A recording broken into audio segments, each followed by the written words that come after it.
Welcome to the Navigating Dental Insurance Podcast, where we don't take from insurance companies. Here are your hosts, Mr. Jordan Comstock and Mr. Ben Tuine. This podcast is sponsored by BoomCloud Dental Membership Software, www.boomcloudapps.com, and Veritas Dental Resources, www.veritasdentalresources.com. Enjoy the show. Welcome to another exciting episode of the Navigating Dental Insurance Podcast. This is the Say No to PPOs perpetual series, I guess. We've never changed the series. It's always Say No to PPOs. I mean, who wants to say yes to PPOs? Yeah, I don't know. I don't know if we want to do that. Yeah. Good morning, good afternoon, good evening. My name is Ben Tuine. I'm one of the hosts today. We have my trusty partner here.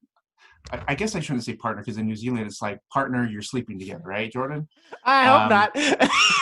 my trusty co-host, Jordan Comstock, and our honorary co-host, Genevieve Poppy. Welcome to the program, folks. How are you today? That sounded kind of cheesy, but hey, welcome. You're good. We're doing good. I feel good, I guess. Doing great.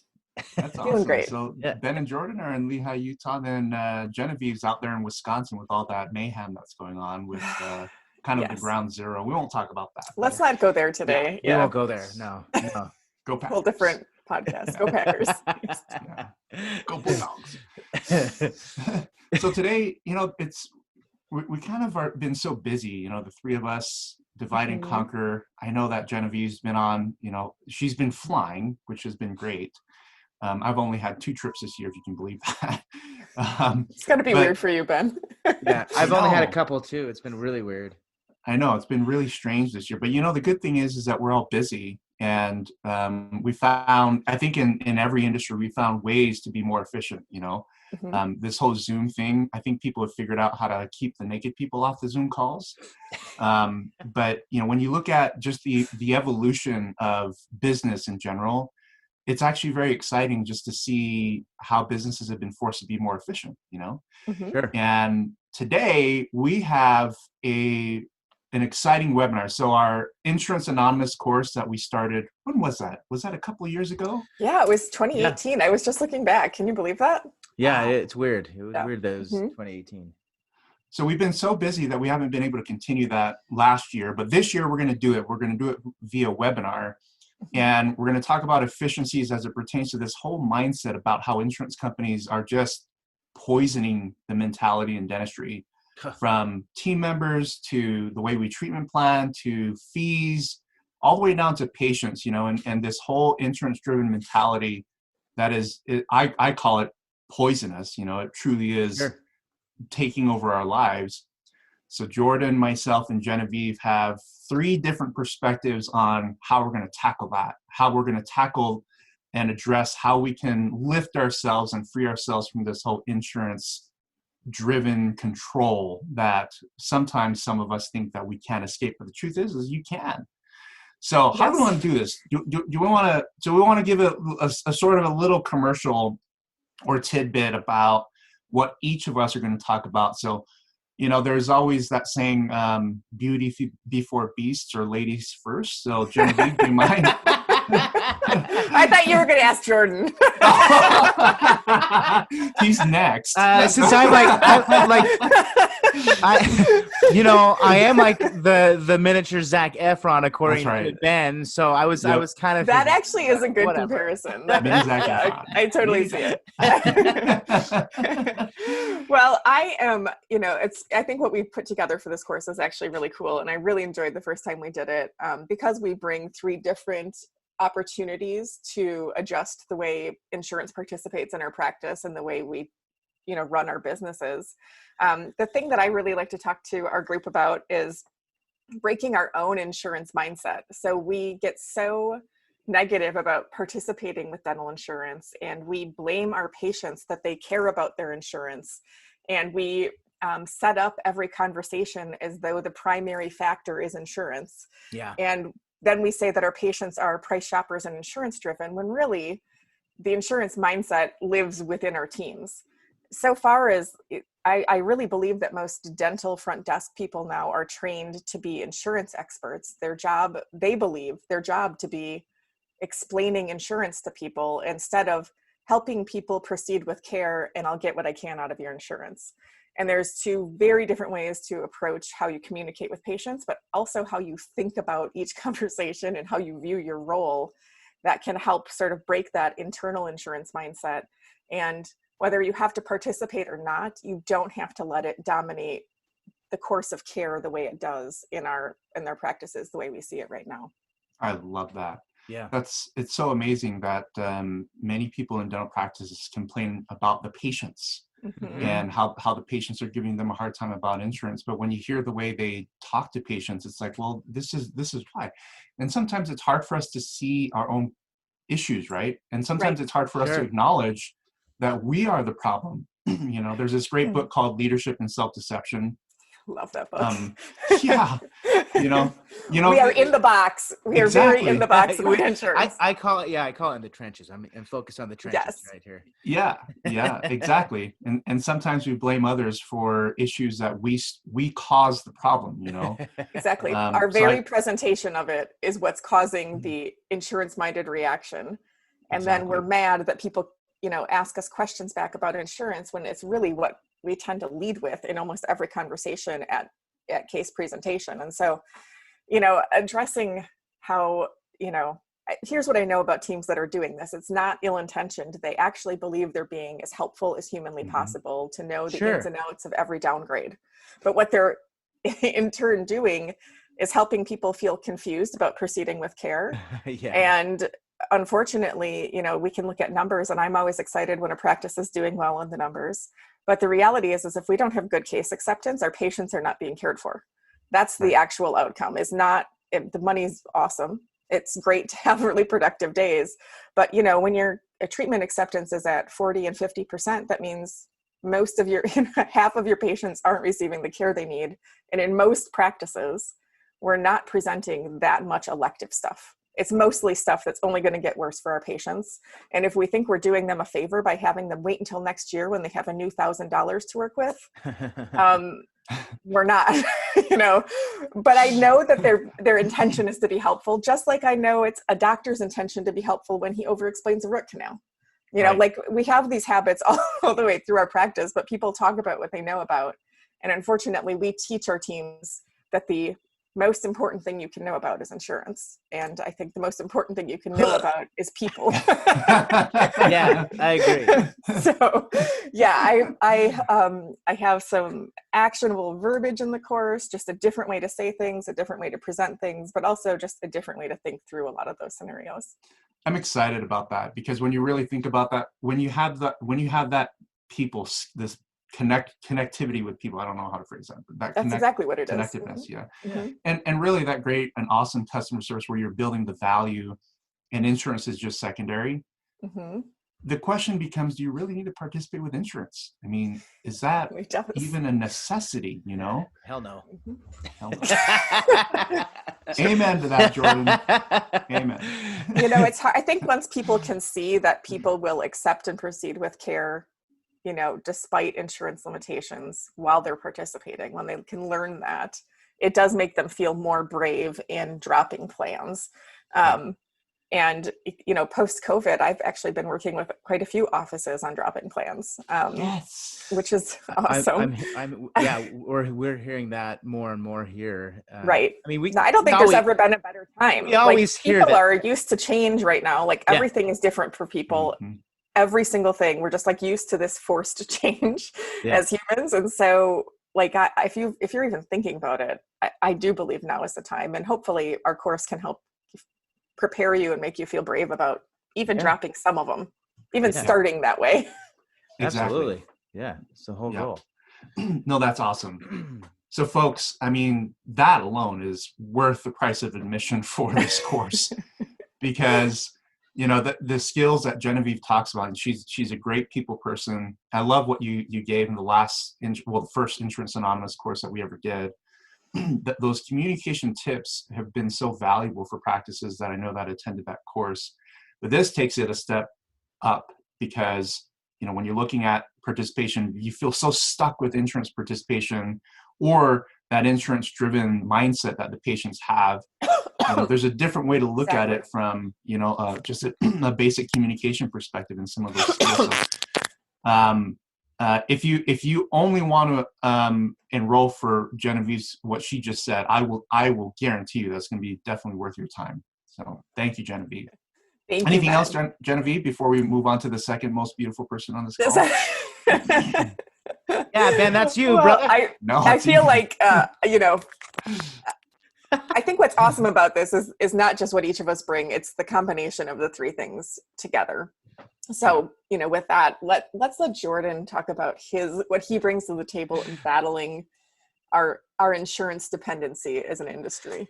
Yes. Yeah, well, I just flat out think insurance sucks. That's my mindset.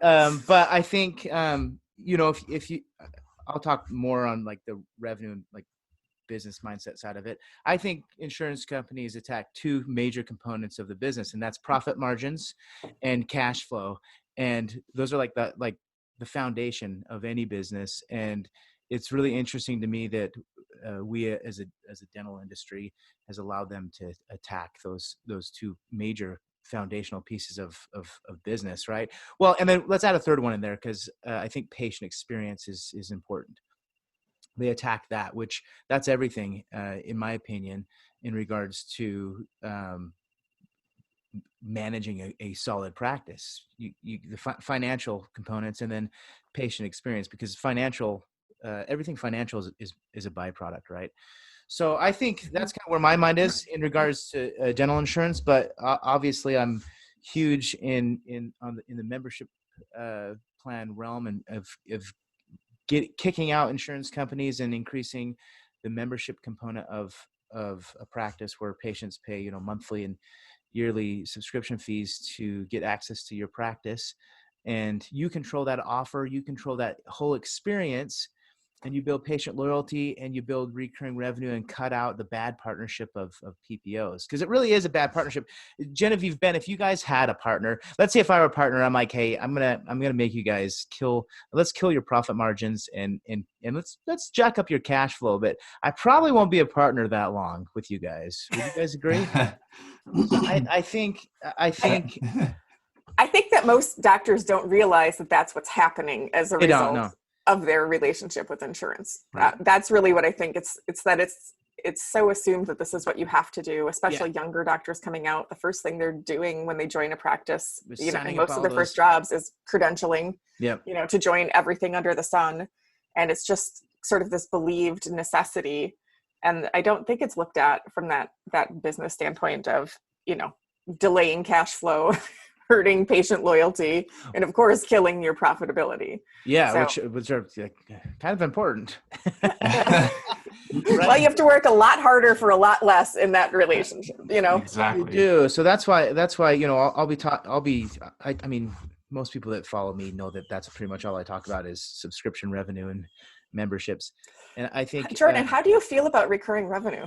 I absolutely love it. Genevieve, I love it so much. I have multiple T-shirts that just say recurring revenue on it. You should get a tattoo. I'm gonna get a tattoo. I'll get a sleeve. There you go. Cool. Like a snake, reoccurring. Yeah. So I just think, I mean, I've seen too many practices when they implement this. Practice owners they're fearful when they think about reducing dependence on PPOs sometimes. And I think, membership plans, at least how we teach about them, will give you a solid foundation to minimize that fear and have a predictable recurring revenue stream coming in, as you're cutting them out. And even during times like COVID-19 where practices were shut down, there were many practices that, were receiving $40,000-$50,000 in monthly recurring revenue that was automatically showing up in their bank account each month. And I think that's a very powerful business model. I've managed both. I used to manage a dental lab, which is, I call it variable recurring. Some months it's feast and famine, very similar to a dental office. And I don't think running a business when you have a feast and famine cycle in revenue is extremely hard, because you have all these fixed costs mainly people. People are, expensive, but they're extremely necessary. So it's you got all these fixed costs, but then it's kind of backwards to me. And I always thought that when I was managing the dental lab, I'm like, we got all these fixed costs, we got these people that we need to support in order to deliver, quality services to our customers, but we don't have a method or a strategy to ensure that we can always keep those people and deliver consistent, benefits and services to our customers or clients, right? So that's why I'm like a huge fan of the business model, and how you can stabilize your practice and cut out those freaking lame PPOs. Absolutely. Yeah. Well said, Jordan. That's me.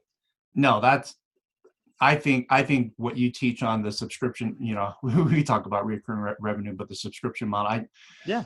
In thinking about my own business, it's like, why didn't I go that path a long time ago? Simply because, when you can eliminate that component about where's the money going to come from next month, Yeah. especially when you're looking at a time of a pandemic where you have those accounts already there. And this is one of the great models behind, Amazon, Costco. Yeah. The amount of people that shopped at Costco versus other small retailers. It's so funny. While everybody was flooding Costco, I went to Kohler's on Main Street. You know why? There's nobody there. Nobody there. It's a Nobody there. Headache. And they had stocks of toilet paper. They had stocks of sanitizer and all that. But that whole subscription base, it's at the forefront of your mind. You want to get that value, Yeah. Box us in. Mm-hmm. But for Costco, they already have that built-in revenue, that subscription. But they make more money when you buy those groceries, and so we're kind of tied into that, as people psychologically, we're tied into the memberships, Yeah. Except for gyms. For some reason, people get gym memberships. You pay them and don't go. Yeah. Yeah.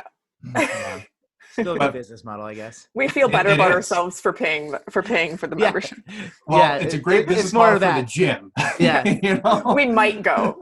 Yeah. No, that's awesome, Jordan. We look forward to hearing you elaborate more on that during the course. Anything else before we move on to the ugliest of the three? No, I wouldn't say that. You're not ugly. I mean, maybe of us three, but just in general, not ugly. Thanks, Genevieve. That really boosts my spirits today. Cool. Well, I'll wrap it up with my version. I've been thinking a lot about insurance carriers and how they became so powerful, like Delta Dental. How did Delta become such a powerhouse in dentistry? It's all that recurring revenue, baby. Exactly. Starts with that recurring revenue.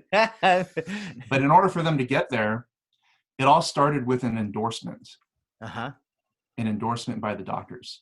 Mm-hmm. And essentially, when you look at an endorsement, when it comes to insurance plans, a participation agreement or a credentialing agreement, as we call it, is an endorsement of that plan. Mm-hmm. And I know a lot of people are going to be upset about that, and accusing me of calling you uneducated in that fashion. No, I get it. Sometimes PPO participation is a necessary evil. Sure. But it's the insurance companies that take your participation. They go to an employer. They lay out the list of all the doctors that are in network with their plan. And they say, these are the doctors that have endorsed us. And when Delta Dental goes to like an Apple or an Amazon, and they lay out the list of doctors saying, we have 99% of the doctors participating with our plan. The way they say it is we have 99% of the doctors endorse us, and as a result, more and more plans, they play that game to get doctors to sign up with their plans. But that's really the reason why dental plans grow. In Logan, Utah, there's used to be a small plan that had only one employer group signed up. Well, this dental group used the Delta formula. They went out and they got endorsements from all the doctors. They got participation or credentialing agreements from almost every single dentist in that town. Well, right now, just within 3 years, that plan is becoming the number one dental plan. And when you call them on a claim saying, hey, why was this claim denied? You know what they say? What? Well, we denied it because you agreed to that in your participation agreement. So they basically give you the big F you.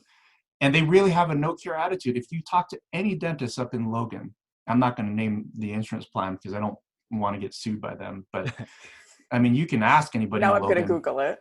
Yeah. But Me they'll too, tell because you, Logan is a small city. I know what it is. I'll find it. but they'll tell you that this plan has a no care attitude towards the dentist. And the reason why is because they will say, well, you agree to the contract. And that's what they tell everybody. So we can't give these insurance carriers that much power, Absolutely.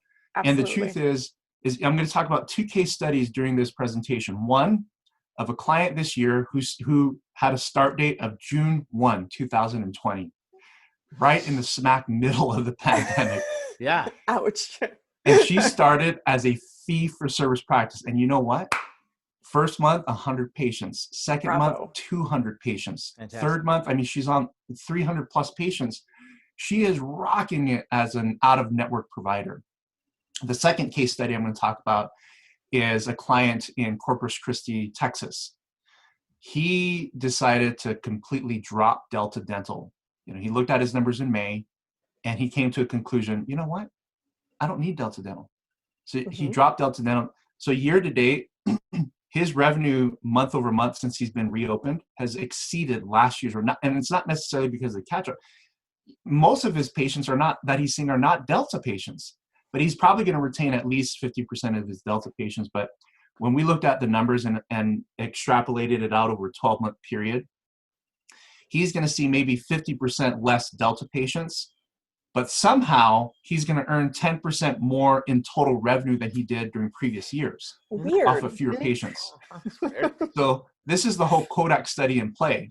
For those of you that are familiar with the Kodak study, when you raise your fees, I have it actually printed on my wall. When you raise your fees by 10%, that means you can survive on the same revenue off of 71.5% of your patients, And that's really interesting. If you lose 45% of your patients, all you need to do is raise your fees by 20% to earn the exact same revenue. When you walk out of network, when you go out of network with these plans, you're earning more than that 20%. And so that's what we discovered with this case study is there is a possibility of dropping a big plan like Delta Dental and still having an opportunity to earn either the same or more. And this is the whole work smarter than work harder, because this doctor is going from 4 days, jam-packed days a week, to 3 full days a week with 1 less hygiene column and still making 10% more. I mean, isn't that amazing? And isn't it weird? Yeah. You probably watched this, Ben, the way people cling to that busyness. Yes. Oh, yeah. It terrifies them to lose busyness, to lose hours, to lose patient numbers. They're so afraid of it. And it's hard, even with the math and even with the studies. There's a huge fear factor in going to a less busy, more profitable place because they've built their entire practice by working harder and harder and harder. And I'll say this, I haven't done it nearly as many times as you have, but I've never, ever watched a practice completely fail or fall apart after dropping PPOs. Exactly. I've not seen it happen. Not once. I've never seen it happen. And I watched, I talked doctors off a ledge and they're like, what if I lose half of everybody who comes here? And I'm like, you won't, first of all. And second of all, even if you did, you would only have to grow back, at 10% of that to be where you were, So I've never seen it take a practice down. But I talk to a lot of people who want to do it, but just can't pull the trigger because they're so afraid of having fear open time. Yeah. Like their fear is what will we do? Like, what if we have open time? And I'm like, that you bring up a good point. When you look at grow your business more, right? When you look at the United States, and if there are listeners from other countries, I apologize. I don't mean to offend you with this statement, but when you look at the United States, it being a relatively young superpower, it's we've only been a nation for a couple hundred years. But when you look at just the speed of development, technological development, government development, and things of that nature, one of the key things that the farmers were blessed with was time. They had grow season, but in the wintertime, they couldn't grow much. A lot of them grew winter crops, but it wasn't as nearly as much as the corn that they grew in the summertime. But that winter time was time for them to innovate. It was time for them to figure out how to make their tools more efficient. And you look at the farming industry today, it is so efficient. There are things that were created in the wintertime that allowed farmers to be 1,000 times more productive, 1,000 times more efficient, simply because it was forced innovation time, you know? Yeah. And in dentistry, many practices don't have that time to innovate because it's a grind. You know, yesterday on Totally. Gary Takis's Facebook page, I love dentistry. Yeah. What's his name out of Canada? Naren. He posted a question about how your day was. And I looked at the comments and it was busy, stressful, you know, glad it's over, you know. Yeah. And that just speaks, and most of the comments were that way. And that just speaks to the fact that we get so stuck in the routine that we don't have time to innovate. Well, when you drop insurances, if you're going to do so in a way that'll allow you to make it work, where you're making the same revenue. That's what we typically see, is most practices actually grow when they drop insurance plans, but you're going to have more time. And you're going to have more time to innovate, work on the business, work on the membership plans, work on team communication, you know, the three things that we're going to talk about. Right. Anyway, I'll get off my soapbox. I just wanted to kind of mention that time is actually a good thing to have if you can it is. make it available. Yeah, absolutely. I tell people all the time it's a very common habit in dental offices to obsess about openings. Like yes. Everything revolves around openings. And I'll just say, well, let's look at the day. Is it to goal? Right. Yeah, then it's fine. Let's work on tomorrow. You know, there's the fear is around the open time, and it's just so tied down to like the combination of all of this, right? That we feel so beholden to it. It makes us busy. It makes us feel like the only way we can do something is if our time is full. And then we actually present treatment and get it accepted in a way that makes us have to do the hardest stuff the fastest. And it's just this vicious cycle of, you know, of making it the hard way. And I hope that our course, and now that we can do it virtually, it's easier for us to repeat it, can help more people feel brave in breaking some of those ties to how insurance ruins their day. Yeah, absolutely. So have we set a date for this? I can't remember, for Genevieve and Jordan, for for this webinar. I know that we're going to have it posted in the link, and we'll be promoting it. We are scheduled for October 23rd. Excellent. October 23rd, 2020. Yep, it's a Friday.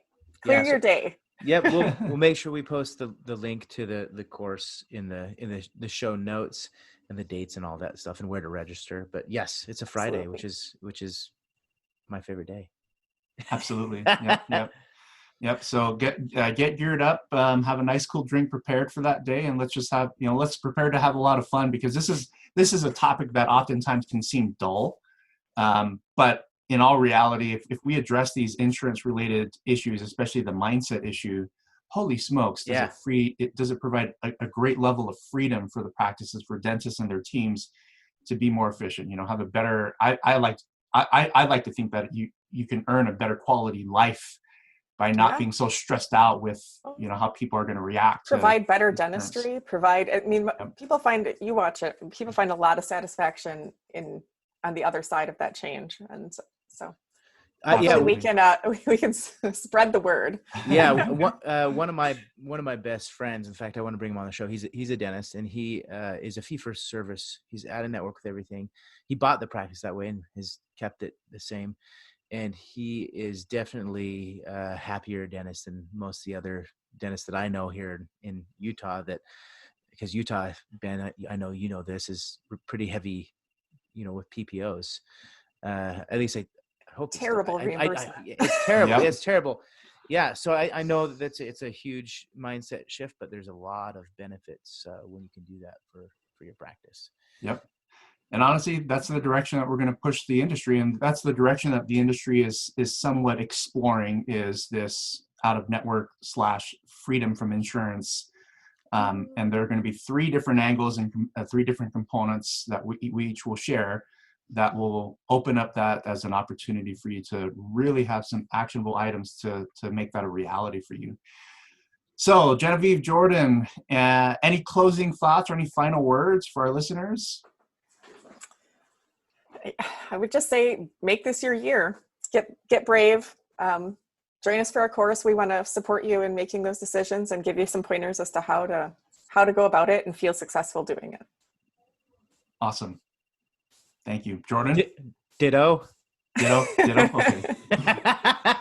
Such a wise response right there. I don't need to say more when Genevieve said it so well. With that said, thank you so much, folks, for listening to the podcast today. Check out the registration link in the show notes, and we look forward to seeing all of you there. If you're not there, then I'm going to find you. I'm going to twist your... No, it's fine. It'll just hurt our feelings. Yeah. Excellent. Well, thanks so much for chiming in today, everybody. We look forward to the next episode that we'll have, hopefully very soon. In the meantime, check out the show notes for more information about the upcoming event. And if you're not subscribed to the podcast, go ahead and go to iTunes or go to our website, staydonorppos.com, and click that subscribe button. Thank you so much, folks. Genevieve, Jordan, have a great day, and enjoy the rest of your week. Rock and roll. Bye. Rock on.